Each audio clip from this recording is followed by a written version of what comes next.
Գիտեք ոնց էր, մի անգամ բան էին եղել, ֆրանսիացի զույգեր էին եկել,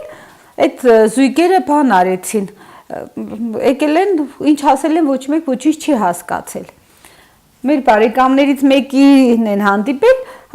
խոսացել են, ասել մի րոպե սպասեք, ես միևնույնն է ոչինչ չեմ հասկանում, զանգել է տղայից Եղոյին, թե հələ այդպես ինչ են խոսում, բան չեմ հասկանում։ Գնացել է, տեսել է, թե մարդիկ տուն են ուզում գիշերելու համար։ Որպես արդեն գնացել հասել է տղան հարմար վիճակ չլինի, արդեն բան արել։ Բերել է մեր տուն։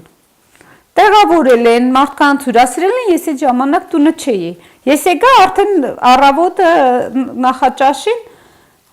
մարդիկ զարմացած թե ոնց կլինի, հետո ռեստորանում ինչ որ հաց էին կերել, ճաշ էին կերել, բանից պարզվեց Հայաթուն բամյա ունեի ցանած, էլի, ասում եմ եկեք տեսեք ինչով եք կերել, ասում եմ ուզում ենք նորից այդ սուպից ուտենք, հիմա ասում է այդ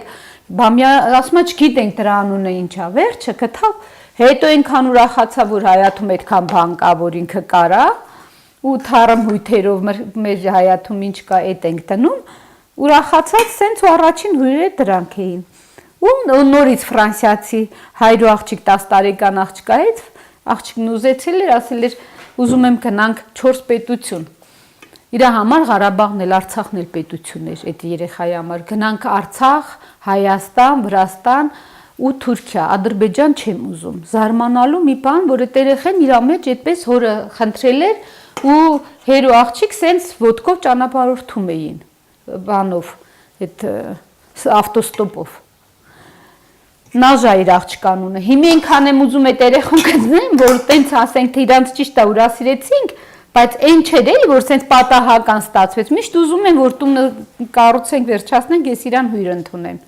Ու տեղից սկսվեցին, արդեն ով գալիս էր, արդեն թաղ երեխեքներ, բերում էին մեր տուն։ Ու ասեցինք, սենց չի լինի, էլի, կարելի է գրանցվել, նորմալ արդեն 5-րդ տարին է, այս տարի։ Ու այնքան շատ են, հիմի նույնիսկ չեմ էլ հաշվել, թե ինչքան են եղել։ Եթե տարին ասենք 3 անգամ 14-19 հոգանոց խմբեր են եղել ու ընթացքում շատ։